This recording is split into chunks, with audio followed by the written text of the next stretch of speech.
மகாபாரத கதை. ஒற்றுமை. சகோதரர்களிடையே ஒற்றுமை. கதை சொல்வது ஹேமலதா. அஸ்தினாபுரத்துக்கு பாண்டுங்கிறவர் ராஜாவாக இருந்தார். அவர் நிறைய ஊருக்கெல்லாம் திக்விஜயம்னு சொல்லுவாங்க அந்த காலத்தில். அந்த அக்கம் பக்கத்து ஊருக்கெல்லாம் போய் சண்டை போட்டு அவங்களெல்லாம் ஜெயிச்சுட்டு அந்த ராஜா எல்லோரும் யார் அந்த மாதிரி திக்விஜயம் செய்கிறாங்களோ அவங்களுக்கு கீழே வந்துடுவாங்க. எல்லா நாட்டு இவங்க யாரை வெற்றி கொள்கிறாங்களோ அவங்கெல்லாம். அதே மாதிரி அங்கேருந்து நிறைய பணம் காசு அதெல்லாமா எடுத்துகிட்டு வருவாங்க.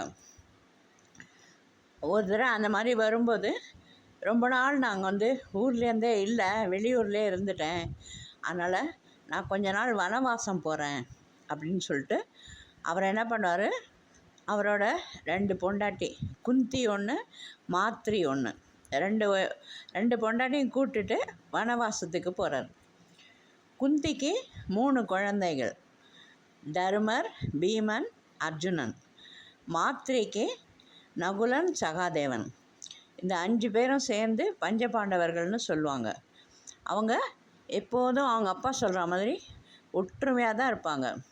அவங்க அப்பா ஸ்ட்ரிக்டாக அவங்கக்கிட்ட சொல்லியிருக்காரு, நீங்கள் எந்த காரணத்தை கொண்டும் பிரிஞ்சே இருக்கக்கூடாது, அண்ணா என்ன சொல்கிறானோ அதை எல்லோரும் நீங்களாம் கடைப்பிடிக்கணும் அப்படின்ட்டு இந்த பசங்களுக்கெல்லாம் சொல்லி கொடுத்துருப்பாரு.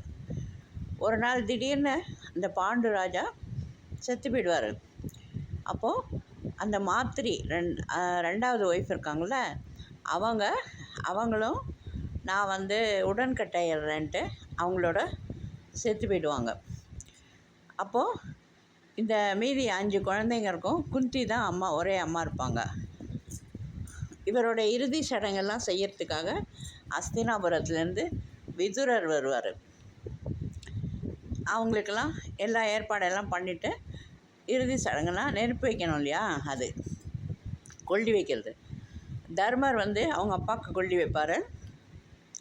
மாத்ரிக்கு நகுலன் தான் மூத்தவன். நகுல சகாதேவன் 2 பேரும் ரெட்டையர்கள் அவங்க.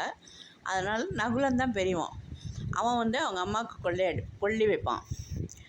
இதெல்லாம் பார்த்துட்டு இருந்துட்டு விதுரர் கேட்பார், தர்மர்கிட்ட முதல்ல கேட்பார், உங்கள் அப்பா செத்து போனதில் உனக்கு கவலை இல்லையா, நீ ஏன் அழலை அப்படின்ட்டு.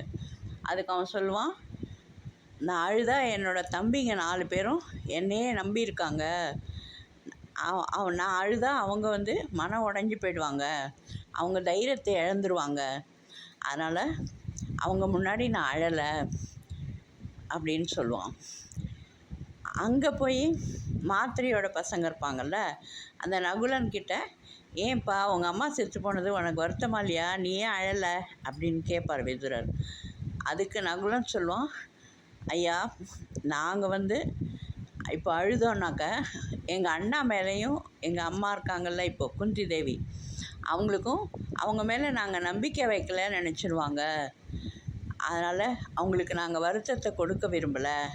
எங்கள் அப்பா சொல்லியிருக்காரு, என்றைக்கும் அண்ணா என்ன சொல்கிறாரோ அதை கேட்டு அது பிறகு தான் நடக்கணுன்ட்டு, அதனால் நாங்கள் அழலை அப்படின்னு அவங்க சொல்லுவாங்க. அப்போது விதுரருக்கு ஒரே ஆச்சரியமாக இருக்கும், எவ்வளோ ஒற்றுமையாக இருக்காங்க இந்த 5 பிரதர்ஸும் அப்படின்னு நினச்சி, அப்பா நீங்கள் கடைசி வரைக்கும் இதே மாதிரி ஒற்றுமையாகவே இருங்க அப்படின்னு சொல்லுவார் அவர். அவங்க ஒற்றுமையாக இருந்ததுனால்தான் கடைசியில் அவங்க தான் எல்லாத்தையும், அவங்களுக்கு எவ்வளோ கஷ்டம் வரும் ஆனாலும் எல்லாத்தையும் ஜெயிச்சுட்டு இவங்க தான் ராஜாவாவாங்க. பிடிச்சிருக்கா அவங்களுக்கு இந்த கதை? இல்லைன்னு என்ன தெரியுது, பிரதர்ஸு, அண்ணா தம்பி, அக்கா தங்க, இவங்களாம் ஒருத்தருக்கு ஒருத்தர் சண்டையெல்லாம் போடவே கூடாது, எப்போதும் சேர்ந்து தான் இருக்கணும். சரியா? பிடிச்சிருக்கா? ஒரு லைக் போடுங்க. தேங்க்யூ.